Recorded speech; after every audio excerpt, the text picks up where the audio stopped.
3월 18일 목요일입니다. 신명기 31장 노래로 가르치다라는 주제로 말씀을 나누겠습니다.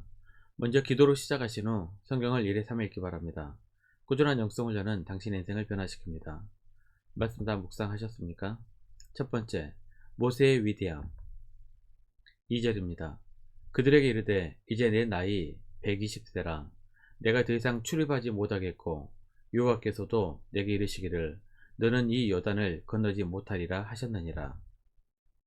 약속의 땅을 눈앞에 두고 건너지 못하는 지도자의 마음을 헤아려 봅니다. 얼마나 아쉽고 안타까울까요? 모세는 이스라엘 민족 2세들 앞에서 이 말을 하면서 만감이 교차했을 것입니다.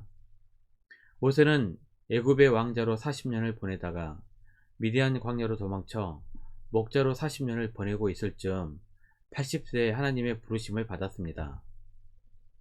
출애굽기 3장 4절입니다. 여호와께서 그가 보려고 돌이켜 오는 것을 보신지라 하나님이 떨기나무 가운데서 그를 불러 이르시되 모세야 모세야 하시매 그가 이르되 내가 여기 있나이다. 그 이스라엘 백성과 출애굽을 했고 광야에서 40년을 보내고 120세에 가나안 땅 눈앞에까지 왔습니다. 하지만 요단 동편에서 정작 자신은 약속의 땅을 밟아보지 못한 채 눈을 감아야 하는 처지에 있었습니다.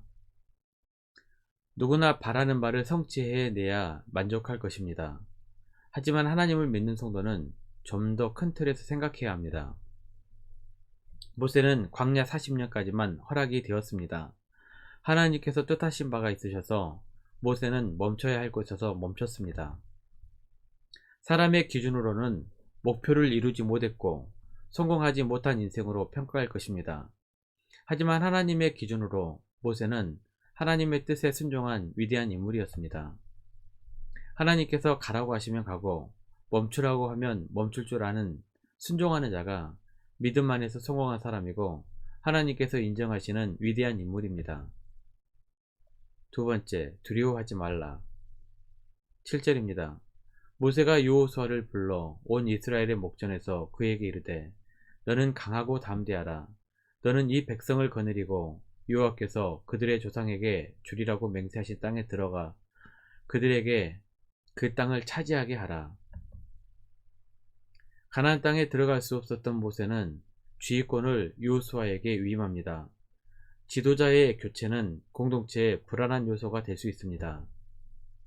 모세는 이스라엘 역사에서 가장 위대한 지도자였습니다.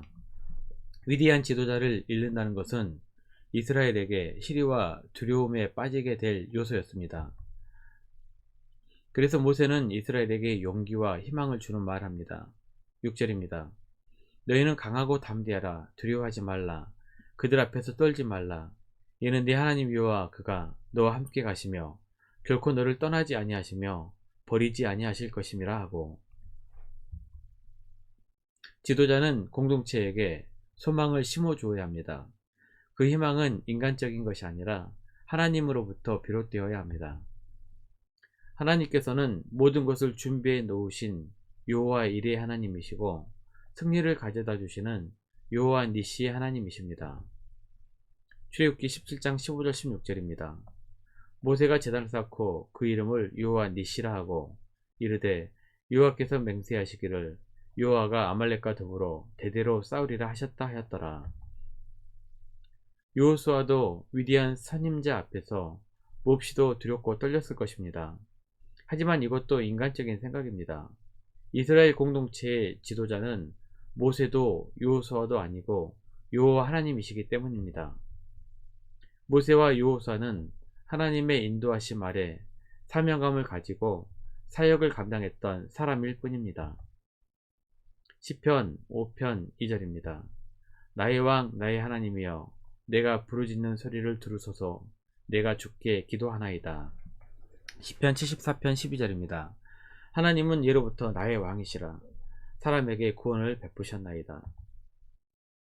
모세도 여호수아에게 하나님이 함께 하시는데 두려워하지 말고 놀라지 말라고 조언을 합니다. 8절입니다. 그리하면 여호와 그가 네 앞에서 가시며 너와 함께 하사 너를 떠나지 아니하시며 버리지 아니하시리니 너는 두려워하지 말라 놀라지 말라. 사람은 하나님의 일을 거둘 뿐입니다. 사람으로 인하여 낙심하거나 두려워하지 마십시오. 하나님께서 역사하십니다. 다만 누군가를 통해서 할 뿐입니다. 세 번째, 말씀 공동체. 모세는 하나님의 율법을 기록해서 지도자들에게 매 7년 끝 해인 면제년에 정기적으로 율법을 낭독하도록 지시합니다. 이스라엘 민족은 가정에서 매일 율법을 가르치고 회당에서 매주 배웁니다. 그렇기 때문에 7년마다 한 번씩 이스라엘 민족 전체가 모여 율법 낭독을 한다는 것은 가르침이라기보다는 공동체적 성격이 강합니다. 7년마다 행해지는 율법 낭독 의식을 통해 이스라엘 공동체는 하나님의 말씀 공동체라는 것을 확인합니다. 그리고 말씀 공동체에서 그 누구도 예외가 있을 수 없습니다. 12절입니다. 곧 백성의 남녀와 어린이와 내 성읍 안에 고려하는 타국인을 모으고 그들에게 듣고 배우고 내 하나님 여호와를 경외하며 이 율법의 모든 말씀을 지켜 행하게 하고. 하나님의 백성들에게 제일 중요한 것은 하나님의 말씀입니다. 우리들도 말씀 공동체 속에서 살아갑니다. 말씀은 하나님 나라의 법이기 때문입니다. 늘 말씀을 소중히 여기시기를 바랍니다. 오직 하나님 말씀만이 진리입니다. 네 번째, 노래로 가르치다. 19절입니다. 그러므로 이제 너희는 이 노래를 써서 이스라엘 자손에게 가르쳐 그들의 입으로 부르게 하여 이 노래로 나를 위하여 이스라엘 자손들에게 증거가 되게 하라. 말씀을 읽고 묵상하고 들어도 잊어버리기가 쉽습니다. 그래서 하나님께서는 말씀을 노래로 가르치라고 하셨습니다. 그 노래가 바로 신명기 32장입니다. 21절입니다. 그들이 수많은 재앙과 환난을 당할 때에 그들의 자손이 부르기를 잊지 아니한 이 노래가 그들 앞에 증인처럼 되리라. 나는 내가 맹세한 땅으로 그들을 인도하여 드리기 전 오늘 나는 그들이 생각하는 바를 아노라. 기록된 말씀은 잘 잊어버립니다. 그러나 노래는 잘 잊어버리지 않습니다. 노래의 기능 중 하나가 오랫동안 기억하게 하는 것입니다. 저도 어렸을 때 성경 66권 목록을 노래로 불렀던 것이 지금도 생생하게 기억납니다.